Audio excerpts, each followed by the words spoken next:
This is what I call my invocation. It's not my idea. The idea comes from Stephen Pressfield in his book, The War of Art, and that's a this is a great book if you're interested in fighting back against the resistance that is the creative act. So these are part of my invocation. This is the base for my invocation, and my eldest daughter gave me the bottom part here.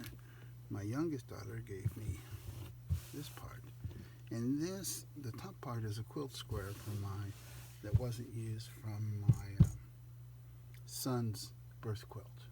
We have a tradition in our homesteader group where new children get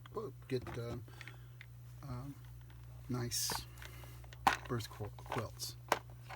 This is my collection of important guys or gals, whatever you want to call them.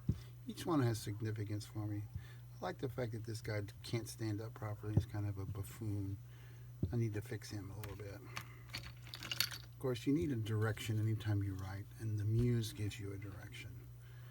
The Muse can be very playful, and I don't mean that in a good way. I mean that in an Olympic gods or Norse gods sort of way. This character represents persistence to me. And of course, the whole idea is you want to shine light on your world, your own world, so that others can see it.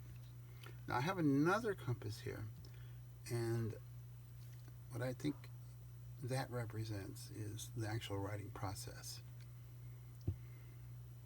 This dog represents loyalty. I'm loyal to myself. This is a reminder that everything in the whole world is time sensitive.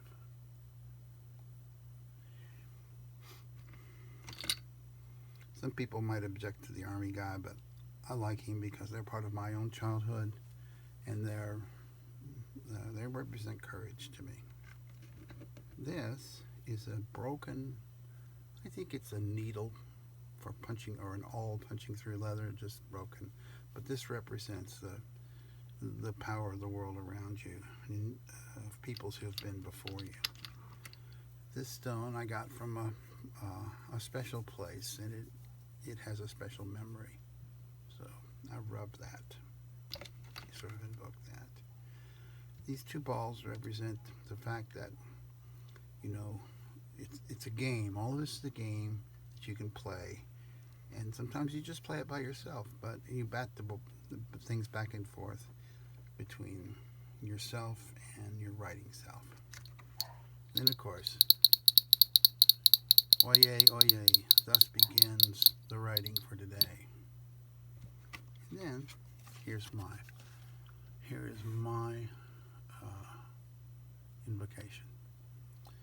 O Muse, come into my hand by your mild power, descending down the nerves of my right arm, from out of the portal of my brain, whereby your ministry, the eternal great humanity divine, planted his paradise. This is from Blake's epic poem, Milton, and this is him being Milton, invoking the Muse. Well, you can't go wrong with that. All right. Then I take this and I find an open page, and it's really important to have. For me, it's super important to have good paper. And it's hard to get good paper in this country.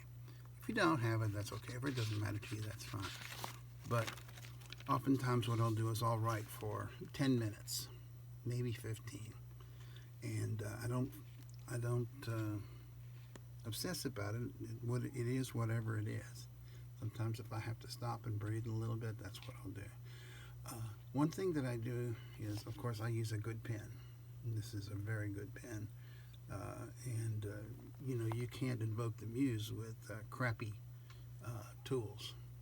And the other thing I also do is I take a gel highlighter, and I will When I'm done, I'll go back and I'll mark stuff that seems important to me. That's really important because I go back to this stuff all the time. I'm looking for raw material. I'm invoking the Muse all over again throughout the day. It's fun. I like it. Hope you do too.